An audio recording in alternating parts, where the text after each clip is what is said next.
เมื่อค่าไฟแพงขึ้นค่อยเลยตัดสินใจสร้างโซลาโลเพื่อคนลาวแต่สุดท้ายแล้วค่อยก็รอด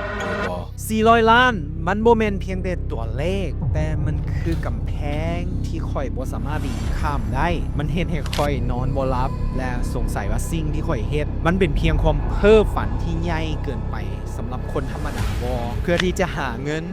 ค่อยโทรหาเซียว10 คน3 คนปฏิเสธทันที1 คนหัวขอนค่อย แล้วให้คำแนะนำด้วยความหวังดีว่าโอ้ยเซาพอเซียวมึงเลาะยืมเงินผู้นั้นผู้นี้ในกลุ่มอายนะแม่กูบ่ให้ยืมดอกขนาดรถกูยังผ่อนบ่หมดคำเบ้านี่แทงใจค่อยหลายกว่าคำปฏิเสธ ส่วนหมู่คนอื่นก็มีเหตุผลที่เข้าใจได้ แต่ว่าค่อยก็บ่ยอมแพ้ค่อยกลับไปหาครอบครัวด้วยความหวังแต่แม่ก็ว่าอย่าเอาชีวิตทั้งครอบครัวไปเสี่ยงเลยลูกค่อยเงียบไปทันทีเพราะค่อยรู้สึกว่าค่อยกำลังโยนภาระให้ครอบครัวแม่เพิ่นเป็นห่วงแต่ในใจค่อยรู้สึกว่าฝันของค่อยบ่มีค่าสำหรับไผเลยค่อยโทรหาธนาคารเพื่อที่จะถามว่าค่อยต้องเฮ็ดอีหยังเพื่อที่จะกู้เงินเพิ่นก็บอกว่าค่อยยังบ่มีหลักทรัพย์ค้ำประกันซ้ำบ่นำธุรกิจยังบ่มีรายรับหยังเลยมันคือความเสี่ยง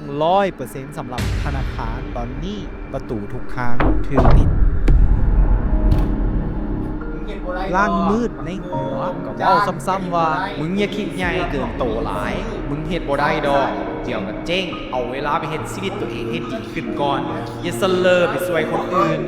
ตัวเองยังเอาบ่รอดที่สำคัญคือค่อยเริ่มเชื่อว่ามันคือความจริงหรือค่อยควรเฮ็ดสิ่งที่บ่ควรเฮ็ดลักเอารถแม่ไปขายแต่ว่ารถคันนี้เป็นสิ่งสุดท้ายที่พ่อเหลือไว้ให้แม่ก่อนตายถ้าเจ้าเป็นค่อยเจ้าจะเฮ็ดแนวใด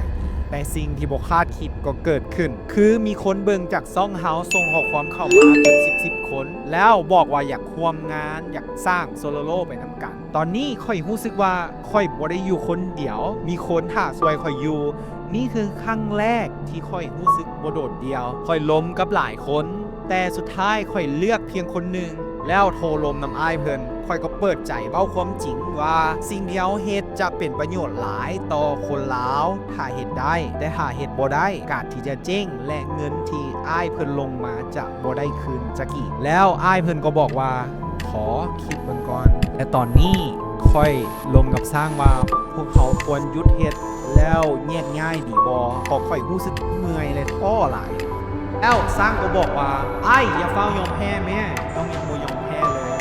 คำเบ้านี้มันปลดล็อกและดึงข่อยออกจากด้านลบสุดท้ายไอ้ผู้บ่ประสงค์ออกน้ำเพิ่นก็ตอบกลับและตกลงตอนนี้พวกเขาเลือกแล้วพวกเขาทุ่มสุดโตและอ้ายเพิ่นก็ตัดสินใจเสี่ยงไปกับพวกเขาแล้วเจ้าเด๋คิดว่าคอยควรเฮ็ดแนวใดดีติดตามตอนต่อไป EP 12 เริ่มสั่งผลิต